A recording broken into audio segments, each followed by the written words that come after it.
हम लोग कर रहे हैं exercise 5.1 of class 10th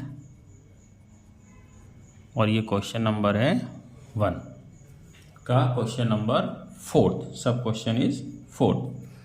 So here we have to find out the situation is giving that situations are in AP or not. Okay, so the amount of money in the amount of the money in the account every year, what happening when 10,000 is deposited at compound interest at 8% per annum. Compound interest सबको पता है, amount का formula होता है P1 + R/100⁴ n, ये सबको पता है. अब ये बोल रहा है कि आपका जो अमाउंट है कितना, 10,000 रुपये, 10,000 rupees is deposited. Okay, so what happen that at the rate of 10%. तो ये जो सिचुएशन बनेगा ये after every year what the amount is becoming, that is in AP और नॉट. वो कंडीशन जो दी है ये AP में है या नहीं, हमें ये देखना है. तो चलिए इसको हम देखते हैं क्या है. सो सबसे पहले हम इसमें देखेंगे कि हमारे पास अमाउंट कितना है. सो ओरिजिनल अमाउंट जो हमें देना है वो हम उसको प्रिंसिपल मान लेते हैं. ठीक है, प्रिंसिपल जो आपका अभी है वो है ₹10,000 रुपीज़ है. अब हम इसमें फर्स्ट ईयर का अमाउंट देखते हैं. पहले अगर हम इसका फर्स्ट ईयर का अमाउंट देखेंगे तो कितना होता है. ठीक है, मैं यहाँ पे ईयर ले लेता हूँ for the first year. First year के लिए क्या हो जाएगा, amount is equal to, formula आपका सेम ऐसे ही रहेगा सबके लिए, सारे ईयर के लिए. तो फॉर्मूला मैं एक ही बार लिखूँगा, आप लोग इसको समझना. ठीक है, ये 10,000 इंटू 1 + 8/100⁴ n. n कितना रहेगा हमारा, एवरी टाइम रहेगा तो 1 ईयर लेंगे हम इसको, 1 ईयर. अब हम इसको सॉल्व करेंगे तो ये हो जाएगा आपका 10,000 इंटू, इसका LCM लेंगे तो नीचे 100 ऊपर 108 आ गया. फर्स्ट ईयर का जो आपका अमाउंट आएगा इसका हम कैलकुलेट करेंगे, 1 2 कैंसिल और हो जाएगा 10800 रुपीज़. ये फर्स्ट ईयर का है. सेकेंड ईयर के लिए देखते हैं. सेकेंड ईयर में क्या हो जाएगा, फॉर्मूला सेम रहेगा आपका तो बार बार नहीं लिखूँगा. 10,000 और 1 + 100 ये भी सेम ऐसे ही करेंगे हम लोग. तो ऊपर का अमाउंट भी और डिनोमिनेटर न्यूमिनेटर जो रहेगा वो भी सेम रहेगा. देखते हैं क्या होता है. 10,000 इंटू 108/100⁴ ठीक है.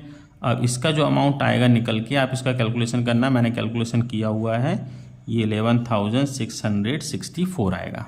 ठीक है, ये आपका सेकेंड ईयर का रहेगा. अब इसी में अगर हम लोग थर्ड ईयर का देखेंगे, थर्ड ईयर में क्या होगा, तो सेम फॉर्मूला है. ओके, इसको भी हम ऐसे सेम टू सेम करेंगे. इसका मैंने कुछ डायरेक्ट लिख दिया क्योंकि ये सेम आएगा इसमें. 3 ईयर के लिए कितना रहेगा, तो 10,000. ओके, और हाँ फिर से मैं ये लिख रहा हूँ सेम टू सेम, इसको नहीं लिखना है. इसको मैं 3 बार मल्टीप्लाई करेंगे, जो कि पहले भी कर सकते थे लेकिन पहले वाले स्टेप में मैंने नहीं किया है. क्वेश्चन मैंने किया हुआ है सॉल्व, इसलिए मुझे पूरा याद है. इसको 2 0 काट दिया, इसको 2 0 काट दिया, बाकी का 2 पॉइंट के बाद यहाँ पे लगा देंगे. मैं आपके लिए डायरेक्ट आंसर लिखता हूँ. ये है आपका बचेगा ₹12,597.12. ये है आपका थर्ड ईयर का. ठीक है, अब हमें देखना है कि जो सीरीज़ बनी हुई है ये सीरीज़ क्या है. सीरीज़ क्या है, 10800 11664 12597.12. अब इसका कॉमन डिफरेंस सेम है क्या, D1 क्या है, इसमें से सेकंड वाले में से हम इसको माइनस करेंगे. फॉर्मूला सेम है जो मैंने पहले वाले वीडियो में बताए हैं, वही करना है. इसलिए मैं बार बार नहीं लिख रहा हूँ, लेकिन आप लोगों को एग्ज़ाम में लिखना है क्योंकि एग्ज़ाम में तो सिर्फ एक ही क्वेश्चन रहता है ना.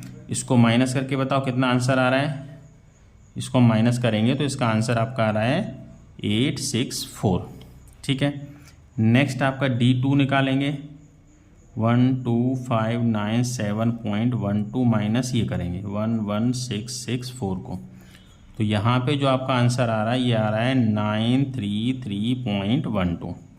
ठीक है, ये मैंने एक्चुअली करके रखा हुआ है इसलिए मैं डायरेक्ट लिख रहा हूँ, आप लोगों को सॉल्व करना पड़ेगा, इसमें से इसको माइनस करना है। अब देखिए ये जो कॉमन डिफरेंस जो आपका आया है it is not same, common difference is not same, that's why we can say therefore we can conclude here it is not in AP. ये हमारा एपी कंडीशन नहीं है और यही आपका आंसर हो जाएगा। सो थैंक यू, ये था फर्स्ट क्वेश्चन आपको अच्छा लगा है, समझ में आया है, चारों सिचुएशन समझ में आए हैं। वीडियो को लाइक कीजिए, सब्सक्राइब कीजिए, अपने दोस्तों के साथ शेयर कीजिए, क्योंकि आपके प्रॉब्लम मेरे लिए और मेरे सॉल्यूशन आपके लिए। Thank you.